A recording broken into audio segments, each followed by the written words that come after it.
One ingredient you have in your kitchen makes ants flee your garden bed in a few hours without any chemicals. But when I checked why it really works, I discovered something that changes everything in pest control. Welcome, everyone. Today we will tackle a problem known to literally anyone who has a garden, a vegetable bed, or even a few herb boxes on their balcony. I'm talking about ants, those tiny, tireless, perfectly organized creatures that can turn your beautifully kept vegetable patch into a real battlefield. And not only that, I will show you why all those classic tips circulating on the internet don't actually work the way you think they do. And then I will show you the one and only method that is cheap, natural, and works so effectively that the ants will leave your garden bed on their own within 3 days. So stay until the end, because this crucial piece of information, the reason why this method fails for most people, will only appear in the second half of the video. All right, let's get started. Imagine this situation. It's May. You've finally planted your lettuce, tomatoes, and peppers. You spent all of April preparing the soil, composting, and planting the beds. You bought ready-made seedlings or patiently waited for your own seeds to sprout. Everything is growing beautifully. You go out in the morning with a coffee in hand, look at the garden bed, and feel a sense of satisfaction. You watch the seedlings grow a little taller every day, the stems getting stronger, and new leaves appearing. It's a beautiful feeling. You planted something, and it's growing. And then one day, you lift a lettuce leaf and see it. Dozens, maybe hundreds of ants running along the stems, the leaves, and the soil around the roots. They move in perfect rows like a miniature army that knows exactly where it's going and what it's doing. And worse, you notice that aphids have appeared on the underside of the leaves, tiny green or black specks that suck the sap from your plants. The leaves start to curl and turn yellow. The plants look weakened and tired. And here we come to something that many gardeners completely overlook. Not only do ants not attack these aphids, they actually farm them there. They literally farm them like we do cows, because aphids secrete a sweet honeydew that ants love. What's more, ants carry aphids to new healthy plants to get even more of this treat. It's a perfect symbiotic arrangement for the ants and aphids. Great for them, but disastrous for your garden. Absolutely every allotment holder and gardener knows this scenario. And it's frustrating because you're trying to grow healthy food without chemicals. You want to do things naturally, and here you have an army of insects undermining all your efforts. And it literally undermines them, because ants build huge underground colonies beneath the beds, disrupting the root systems of your plants. And now comes the moment when most people reach for chemicals. You buy some granules at the garden center, sprinkle them on the bed, and hope the problem disappears. But what really happens? First, these granules cost money. One package is an expense of around 30 to 50 PLN, and it's only enough for one bed. Second, these chemicals go into the soil, the same soil from which your tomatoes, cucumbers, and lettuce will later grow. Third, and most importantly, such chemicals usually only kill the ants you see on the surface, but the colony is underground. The queen sits safely deep down, producing thousands of eggs a day, and a week later you have exactly the same problem on your bed as before. So chemicals are out. I think we can agree on that, right? Here we are looking for natural, cheap, and truly effective solutions. And that's exactly why I spent the last few weeks testing various methods so I could show you the only one that makes sense. But before we get to it, we first need to deal with one important issue, namely all those tips circulating on the internet that don't work in practice. Or more accurately, they work, but not at all the way you imagine. Let's go through the three most popular ones. Tip number one, vinegar.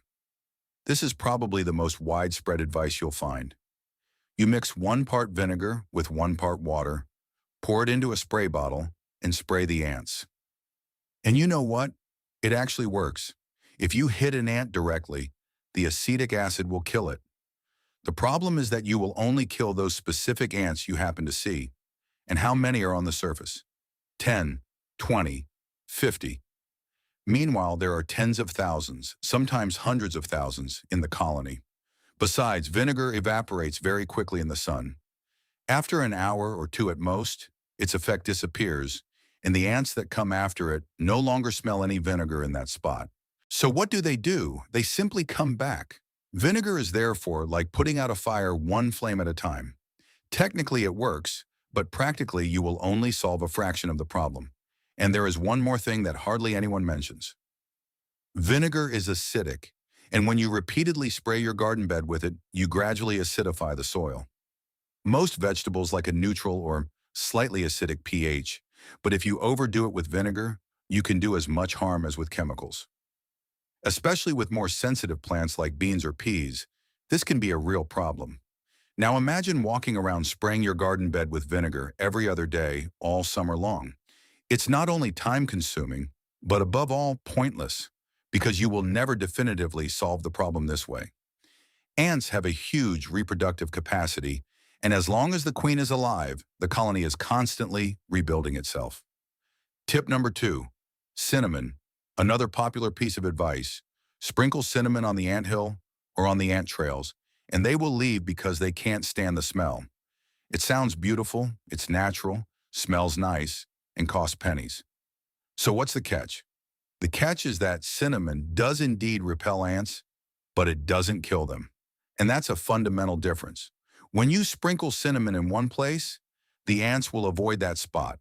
They will simply find another route and bypass the obstacle. So you've really just moved them a little further away, from one bed to another, from the tomatoes to the peppers, from the lettuce to the kohlrabi. You haven't solved the problem, you've just relocated it. And it often happens that ants displaced this way occupy an even larger area than before because they are looking for new food sources. The result can paradoxically be worse than if you had done absolutely nothing.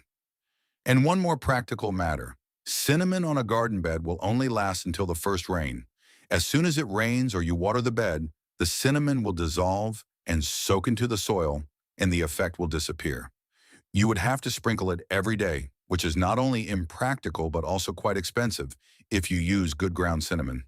And believe me, the cheapest cinnamon from a discount store has such a weak scent that ants often completely ignore it. To get even that short-lived repellent effect, you would have to buy better Ceylon cinnamon, and that means spending a dozen or even several dozen zlotys for each application.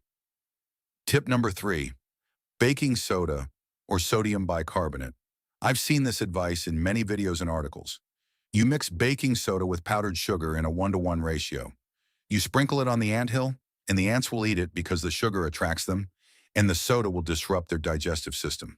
Sounds logical, right? The problem is that this really only works to a limited extent. Ants are smarter than we think. The worker ants that gather food will indeed try this mixture, but they will very quickly realize that something is wrong. And what do they do then? They stop bringing it back to the colony, and that is crucial. If the substance doesn't reach the queen and the larvae, you haven't solved absolutely anything. You've killed a few workers, but the colony lives on. Besides, powdered sugar on a garden bed attracts other insects, wasps, flies, ants from other colonies. So instead of one problem, you might suddenly be dealing with 3. So to summarize these 3 methods, vinegar kills, but only on the surface and only temporarily. Cinnamon repels, but effectively moves the problem elsewhere. And baking soda seems logical, but ants quickly stop spreading it. All 3 methods share a common problem. They work on the surface and don't reach the core of the colony. And if you don't reach the queen and the nursery, the colony will always renew itself. So what really works? And here we come to the core of the whole video. And the answer might surprise you, because the ingredient I'm going to talk about is something you almost certainly have somewhere at home, and if not, you can buy it at any pharmacy for a few bucks. I'm talking about boric acid, which is sold in pharmacies and drugstores as a white powder. Sometimes you'll come across the name borax, although borax and boric acid are not exactly the same thing. They have slightly different chemical formulas, but for our purposes, both work very similarly. And now you might say, wait a minute, that's not from the kitchen. And you're right, it doesn't come directly from the kitchen, although borax was historically even used to preserve food, and to this day it is added to some cleaning products. But the key is that it is a natural mineral substance, not a synthetic chemical. And that is a fundamental difference. Boric acid occurs naturally in nature. You can find it in some mineral springs, in seawater, and in volcanic areas. It's nothing artificial, Nothing created in a lab. But let's get to the most important part. Why does boric acid work so effectively on ants? The whole principle is based on one brilliant property. Boric acid doesn't work immediately, and that is exactly its greatest advantage. When an ant comes into contact with boric acid, it doesn't die on the spot. Instead, it swallows it or carries it on its body and takes it back to the colony. There, it shares the food with others, with more workers, with the larvae, and eventually with the queen. Ants practice something called trophallaxis, mutual feeding, during which they pass food to each other mouth to mouth. And it is through this mechanism that boric acid gradually spreads throughout the entire colony. And now comes the key effect. Boric acid disrupts the ant's digestive system gradually, slowly, over the course of 1 to 3 days. An ant that has consumed it will still have time to pass the contaminated food to other members of the colony before it dies itself, and those next ones will pass it on to even more. It's like a domino effect that spreads from the edges of the colony all the way to its center, to the queen. This is, by the way, the reason why boric acid works dramatically better than any other home method. It uses the ant's own social structure against them. Their greatest strength, the ability to cooperate, share resources, and function as a collective, becomes their greatest weakness. The better organized the colony is, and the more efficiently the ants pass food to each other, the faster the poison spreads. There is something brilliant in its simplicity, and when the queen dies, the colony is finished.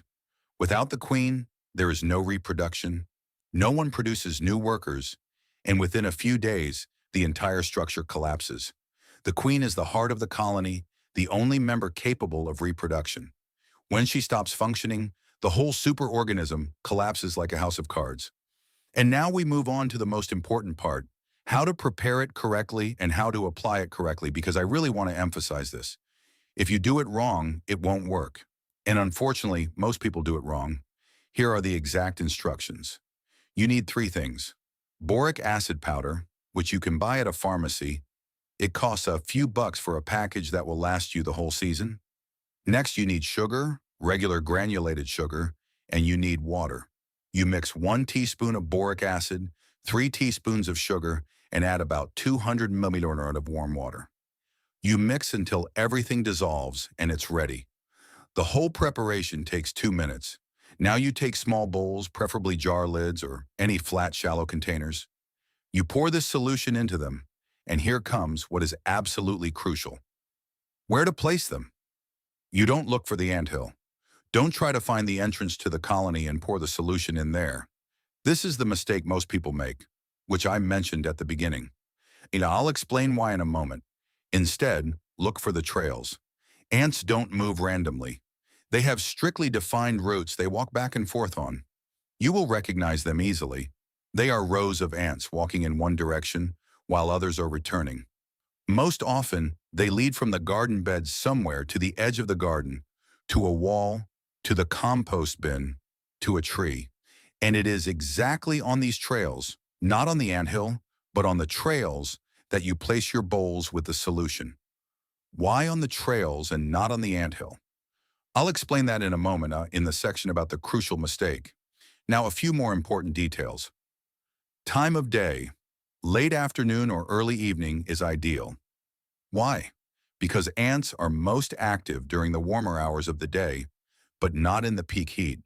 When it's 95 degrees in the shade, ants go underground. However, in the evening, when the temperature drops to a pleasant 68 to 77 degrees, they set out for food in full force. So if you set out the bowls at this time, you have the best chance they will find them quickly.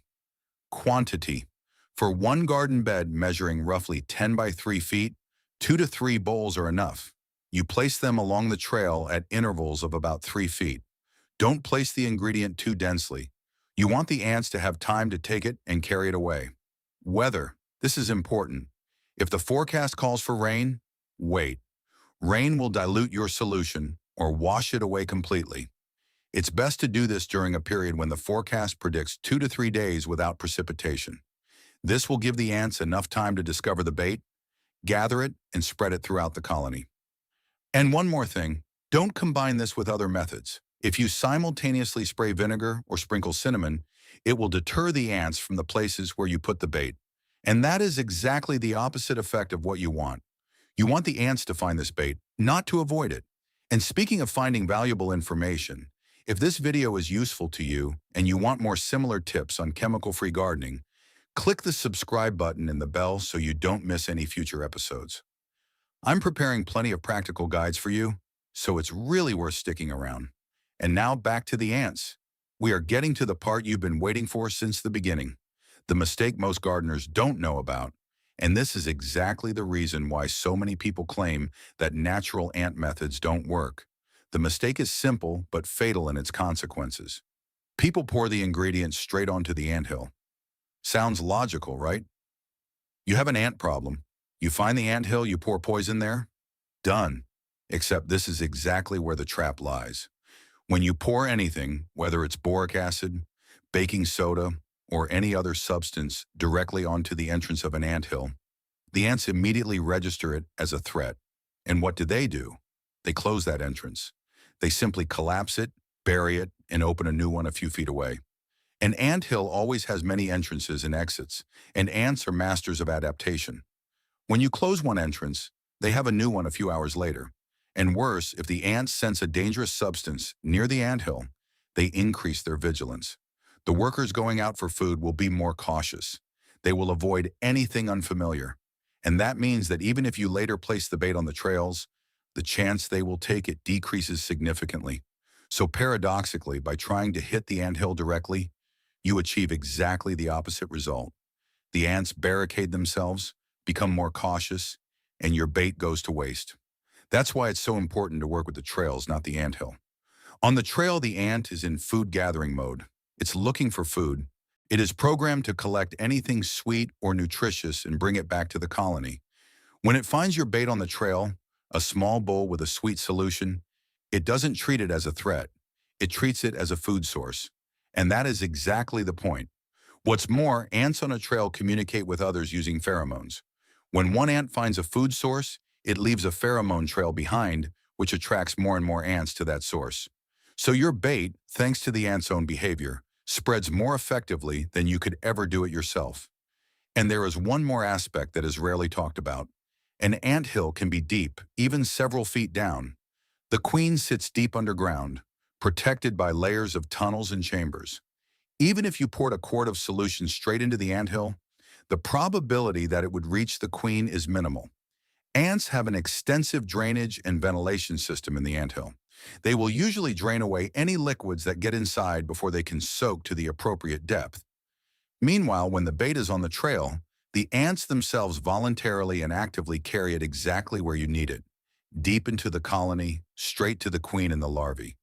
You don't have to look for anything, dig anything, or pour anything into holes. You let the ants do the work for you.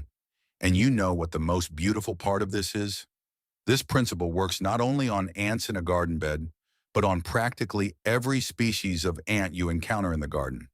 Whether it's the common black ants or the larger species that build mounds in the lawn, the mechanism is always the same: trophallaxis, sharing food, and the gradual spread of the substance throughout the colony.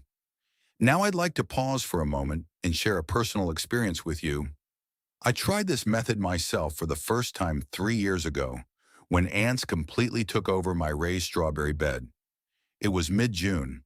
The strawberries were just starting to ripen, and I discovered that half the fruit was damaged. The ants were chewing holes in them, and the fruit was rotting. On top of that, the strawberry leaves were completely covered with aphids, which the ants were diligently tending to. I had previously tried cinnamon, I had tried vinegar, I even used commercial granules in one spot, and none of it helped in the long run. The ants always came back. Always, sometimes the very next day, sometimes after a week, but they came back every time. I was starting to feel like I couldn't do anything about it and that I would just have to give up on that bed. But then I came across information about boric acid and told myself I'd give it a try. And when I first used the boric acid bait on the trails, the result honestly surprised me. On the morning of the second day, I saw that ant activity around the bait had clearly increased. That's a good sign. It means they discovered it and are carrying it to the colony. I admit I panicked for a moment because it seemed like the situation was getting worse, but then I realized that this is exactly how it's supposed to look. The ants come for the bait and distribute it. On the third day, the activity dropped sharply, and by the fourth day, the bed was practically peaceful. A few stray ants wandering aimlessly, no organized columns, no trails. And the aphids, which the ants had previously protected, became easy prey for seven-spot ladybugs and lacewings, which immediately appeared on the bed without their guardians. That year, I finally harvested beautiful, healthy strawberries, and since then, I've used this method every time ants appear on a garden bed. This brings me to one important point I'd like to emphasize. Ants in themselves are not pests. In fact, they play an important role in the ecosystem. They aerate the soil, break down organic matter, and are part of the food chain. The problem only arises when their colony settles directly in your garden bed and starts farming aphids there. Then, from a beneficial insect, they become a nuisance that needs to be resolved. And that is exactly why the bait method is so elegant. You don't interfere with the entire ecosystem of the garden. You target specifically the colony that is causing you problems. Ants from other parts of the garden, which don't bother you and are doing useful work there, are not affected. If I had to choose the single most important thing I've learned through years of gardening, it would be this. The best gardener is not the one who poisons everything that moves. The best gardener is the one who understands how nature works and learns to cooperate with it. And this method is exactly about that. You don't use brute force. You don't use poisons that kill everything around. You use the ants' natural behavior, their own system of gathering and distributing food, and turn it against them. But let's get back to practical matters. Let's say you set out the bait, waited 3 days, and the ants still haven't disappeared. What now? First, don't panic. Sometimes it takes a day or two longer, especially if the colony is really large. Huge colonies can number up to 500,000 individuals, and there the substance needs more time to spread everywhere. Second, check the bait. If the bowls have dried out, top up the solution. On hot days, water evaporates faster, and if the bait is dry, the ants lose interest in it. Third, check if you place the bowls in the right spot. Are they actually on the trail the ants are walking on, or did you put them somewhere off to the side? Observe the ants' movement and adjust the position of the bowls. And fourth, and this is something people often forget, make sure you didn't use too strong a solution. Paradoxically, this mistake is just as common as pouring it on the anthill. When you add too much boric acid, the bait starts killing the ants too quickly. And that is a problem. Why? Because an ant that dies on the trail won't have time to carry the bait to the colony. And other ants that see dead comrades around the bowl will start avoiding it. Nature is simply smarter than we think. That's why this ratio is so important. 1 teaspoon of boric acid to 3 teaspoons of sugar, no more. This concentration is low enough for the ant to survive long enough to carry the bait to the queen, but high enough to ultimately and reliably eliminate it. Now let's look at what happens after those 3 days when everything goes as it should. Have you ever tried to imagine what an anthill looks like from the inside when the colony collapses? It's a fascinating process, although from the ant's point of view, it's obviously tragic. First, the workers that directly consume the bait die, then those that receive contaminated food from them through trophallaxis die. Gradually, the number of ants capable of caring for the larvae and the queen decreases. The larvae stop being fed and begin to die off. Finally, the queen dies too, because there is no one to feed her. The whole process takes roughly 2 to 5 days, depending on the size of the colony. With smaller colonies, numbering say 10,000 to 20,000 individuals, it goes faster, 2 to 3 days. With large colonies of hundreds of thousands of ants, it can take up to a week. On the surface, you will recognize this when the organized rows of ants on the trails disappear. Instead, you will only see single individuals moving chaotically without a clear purpose. These are the last survivors who have lost contact with the colony. Over the next few days, they will disappear too. And now for the pleasant part. What happens to the aphids? The aphids which the ants previously protected suddenly lose their defenders, and nature takes care of them on its own. 7-spot ladybugs, lacewings, hoverflies, these are all natural enemies of aphids. But as long as there were ants on the bed actively chasing these predators away, the aphids were safe. When the ants disappear, the natural enemies return and reduce the aphid population to a minimum within a few days. So, in effect, you solve two problems with one move. You get rid of the ants and the aphids, and you do it without any synthetic chemicals. Let's summarize the whole process in simple steps now so you can easily remember it. Step 1. You prepare the bait. 1 teaspoon of boric acid, 3 teaspoons of sugar, 200 ml of warm water. Mix. Done. Step 2. You find the ant trails on the garden bed. You don't look for the ant hill, you look for rows of ants. You place the bowls with the solution directly on these trails at intervals of roughly 3 feet. Step 3. You wait and don't combine methods. No vinegar, no cinnamon, no additional interference. Let the ants carry the bait to the colony themselves. You should see the results within 3 days.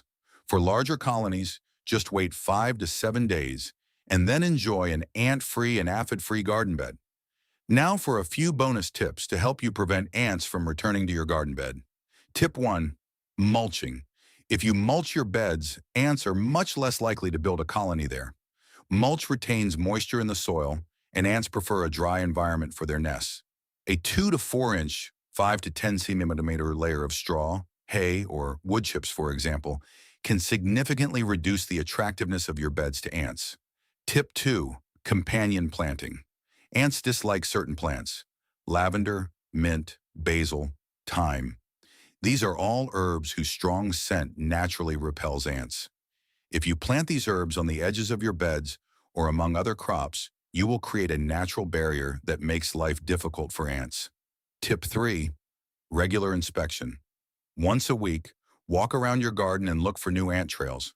The earlier you catch the problem, the easier it is to solve.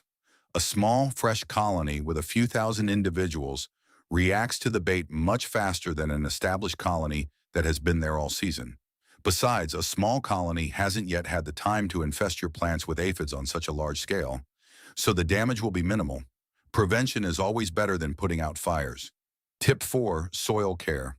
Healthy, living soil full of earthworms and microorganisms is less attractive to ants than compacted, dry, poor soil. Compost, organic fertilizers, green manures, all these contribute to making your soil an environment where ants won't want to settle. Ants need soil for their nests that they can easily dig through, and that holds its shape. Loose soil rich in organic matter is less stable for them, so they prefer to choose another location. Tip 5, and this is something that is almost never talked about: watering. Ants build nests in dry soil. If you water your garden bed regularly, you maintain a moisture level that doesn't suit ants. Of course, don't water more than your plants need. Overwatering is also a problem, but if you notice dry, cracked soil in your bed, that's an invitation for ants. Mulching combined with regular watering creates an environment that is significantly less attractive to ants. And one more additional tip: if you have fruit trees where you observe ants climbing up the trunk to the aphids on the leaves, try putting a sticky band around the trunk. It's a wide band of special sticky paper that you wrap around the trunk. Ants are unable to cross it, and the aphids on the tree are left unprotected. However, this is not a substitute for the bait method. It's a supplement that specifically protects trees. Have you ever wondered how much money gardeners spend annually on chemical pest control products? If I had to guess, I'd say the average Polish garden plot consumes several hundred, and sometimes even over house and PLN a year on various sprays, granules, and chemicals. And yet, many of these problems can be solved with simple, cheap, natural methods. The entire solution we are talking about today costs you less than 15 PLN. A package of boric acid costs around 5 to 10 PLN and will last for a whole season, maybe even 2. You have sugar at home, water comes from the tap, and the effect is more effective than expensive commercial products. But that is exactly the philosophy of this approach. You don't have to spend a lot of money for your garden to thrive. You just need to understand how nature works and work with it, not against it. Let me now briefly answer a few questions that come up most often regarding this topic. Question: does this also work on ants in an apartment or house? Yes, the principle is exactly the same. Indoors, it works even better because ants have limited space, and their trails are usually very clear along baseboards, around windows, or in the kitchen by the sink. You place the small dishes along these routes and proceed exactly the same way as in the garden. The only difference is that indoors you must be especially careful if you have small children or pets. Place the bait dish behind furniture or under a cabinet, in places where a child or pet cannot reach it. And indoors, I definitely recommend using a jar lid placed upside down because it's stable and won't tip over. Question: can I use dry powder instead of a solution? You can, but the solution works better. Dry powder is harder for ants to transport to the colony. Besides, the wind blows it away more easily and rain washes it off. A sweet sugar solution is much more attractive and natural to ants. It matches their preference for liquid food sources. Question: what if I have several ant hills in my garden? Proceed gradually. Start with the one that causes you the most problems. Once you deal with it, move on to the next one. Don't try to tackle all the ant hills at once. You will need more dishes, more solution, and monitoring will be harder. It's better to solve one problem properly than to spread yourself thin across 5 fronts. Question: is boric acid legal? Yes, in Poland it is freely available and legal. You can buy it in a pharmacy over the counter. It is not classified as a pesticide if you use it in a domestic setting in small quantities. However, if you run a larger horticultural farm or operate on a large area, I recommend checking current regulations as rules can change. Question: can I leave the bait in the garden bed permanently as a preventative measure? I don't recommend that. Use the bait purposefully when you have a problem. Leaving the bait in the bed long-term can unnecessarily affect ants that aren't bothering you and serve a useful ecological function. Besides, the solution in the dish dries out over time, gets dirty, and loses its effectiveness. Now, I'd like to address a few more safety issues because it's important that you know what you're working with. Boric acid in the right concentration is relatively safe for humans. It is used in eye drops, contact lens solutions, and cosmetics. But that doesn't mean you can eat it by the spoonful. Be sensible when working with it. Don't mix it with bare hands if you have sensitive skin. And above all, store it out of the reach of children and pets. As for the garden bed, the concentration we use in the bait is very low. We are talking about 1 teaspoon dissolved in 200 milliliters of water. That's such a small amount that it has no measurable impact on the soil, the plants, or the vegetables you will harvest from that bed. But to be safe, place the dishes on the edge of the bed, not directly between the plants. And after the operation is complete, meaning after 5 to 7 days, remove the dishes from the bed. And one more important note: boric acid is toxic to bees. This is something you must keep in mind. If you have flowering plants in your garden that bees visit, place the dishes so that bees cannot access them. An ideal solution is to cover the dish with, for example, an inverted large flower pot in which you drill small holes at the bottom. Large enough for ants, but too small for bees. This way, you will protect pollinators while ensuring the bait remains accessible to ants. I would now like to put this whole topic into a broader context. Ants are fascinating creatures. Their social organization is one of the most complex in the animal kingdom. Each colony functions like a superorganism. A single ant possesses practically no individual intelligence, but the colony as a whole exhibits incredibly sophisticated behaviors. They can build complex underground structures with temperature regulation and ventilation. They can organize logistical chains over distances that, in proportion to their size, correspond to human journeys of hundreds of miles. They can wage wars, forge truces, farm fungi, and hold other insects captive. Did you know that ants have existed on Earth for about 130 million years? They survived the extinction of the dinosaurs, ice ages, and massive climate changes. They are incredibly adaptable and extremely resilient. There are an estimated 10 quadrillion of them living worldwide. That's a number we can't even begin to imagine, and their combined biomass is roughly equal to the combined biomass of all humans on the planet. They are some of the most successful organisms in the history of life on Earth. And yet, when this amazing civilization starts destroying your tomatoes, you have to remove it from that garden bed. And that is perfectly fine. Gardening is about balance, about how to share space with nature while extracting what you need from it. This doesn't mean declaring war on ants throughout your entire garden. It means consciously and purposefully protecting your garden bed, while ants in other parts of the garden continue their useful work. And finally, I'd like to share with you one personal conclusion that has matured in me through years of working with the soil. Nature is not your enemy. It is your partner. And the best gardeners are those who have learned this. Ants aren't bad. Aphids aren't bad. They are organisms doing what they were programmed to do. And your job as a gardener is to find balance, protect your crops, and at the same time respect the nature around you. I want you to walk away from this video with an understanding, not just a recipe, an understanding of how ants function, why they do what they do, and how you can use their own behavior to protect your garden bed. Because when you understand the principle, you can apply it in any situation, not just the specific one I talked about today. And that is the most valuable thing you can gain. Not just instructions, but understanding, because a gardener who understands nature is always more effective than a gardener who blindly follows recipes. To wrap up, a quick summary of the whole video. First, ants in a garden bed are a problem mainly because they farm aphids, disturb roots, and weaken plants. Chemicals are expensive, harmful, and only solve the surface of the problem. Second, classic tips like vinegar, cinnamon, and baking soda don't work long-term because they don't reach the core of the colony. Third, the boric acid method works because it exploits the natural behavior of ants. The slow action gives them time to carry the tainted food all the way to the queen. Fourth, a key mistake is pouring it straight onto the anthill. The right place for the bait is the trails. Fifth, the correct concentration is 1 teaspoon of boric acid to 3 teaspoons of sugar in 200 milliliters of water. And sixth, once the ants are removed, nature will take care of the aphids itself. Natural predators will return to the bed and reduce the aphid population. In the next episode, I will show you how to get rid of slugs without beer and without poison. Take care, and wishing you much success in your garden beds. See you next time. If this story has changed the way you look at life in your garden, subscribe to our channel and like this video.